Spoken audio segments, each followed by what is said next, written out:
We are going to continue reviewing alcohol reactions, so studying one molecule and see what is the transformation that it goes when we react with a series of reactants. So let's draw first our molecule, and I'm using the same molecule that I did in the other video. So I'm going to start saying that this is my starting material.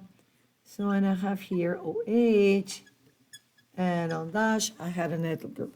So we need to give the final product after a series of reactions. So we're going to say here first, we are treating the molecule with thionyl chloride.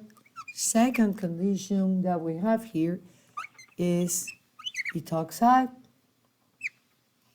And then third, we have bromine in water.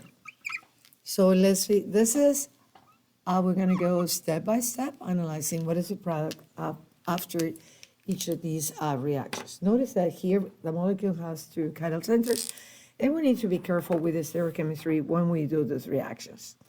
So reaction one says is thionyl chloride.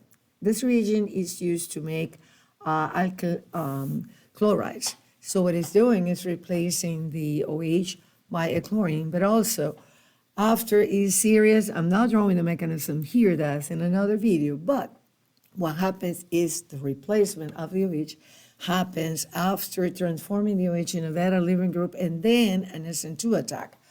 Because of that, the product has the inversion of configuration. So I'm going to write here chlorine and then my ethyl. I didn't touch that center, so it's still the same. So this is what happens after reaction one.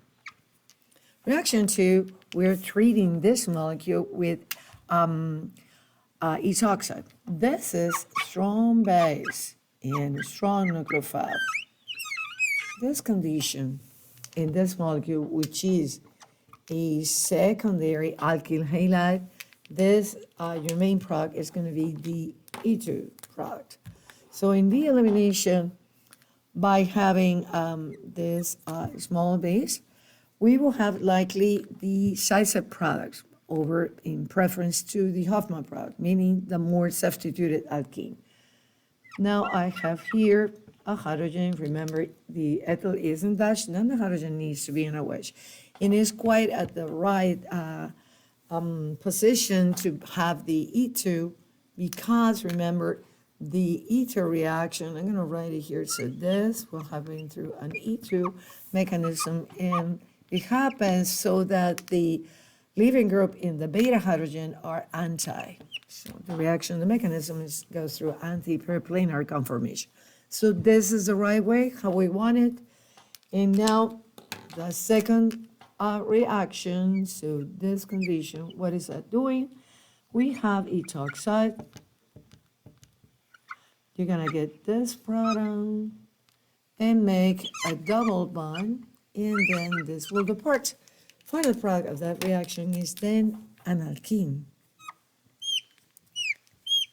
And notice that we're making an alkene here. Hybridization has changed in this carbon from sp3 to sp2, and I no longer need to draw wedges or dashes here. This carbon is in the same plane as this and that and that. So that's our product. And we have then the third reaction. The third reaction, we have bromine and water. So first what we're going to do is form the bromonium ion. So this reaction here then goes through a bromonium intermediate.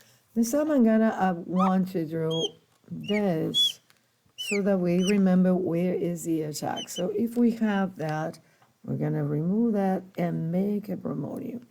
Say that I have, in that bromonium intermediate, I have this. So I have this with a positive charge. After you form the bromonium, you're going to have the nucleophilic attack. So this is, say, dividing step 3 in mechanism. First, bromonium, the intermediate formation, but then you're going to have a nucleophilic attack. And the nucleophile that is attacking is water. which is in greater amount that bromide that actually forms after you do the bromonium intermediate. And the attack is always going to happen at the more substituted carbon. And so we're gonna end up this attack here, and the ring will open.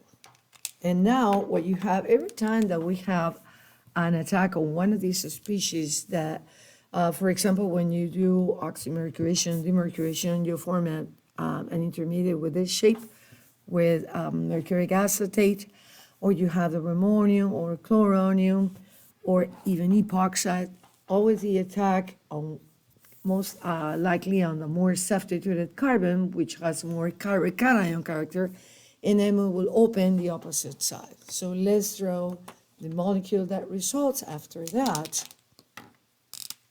And draw these. So this is the same step, only that I did 2 arrows to just show the bromonium.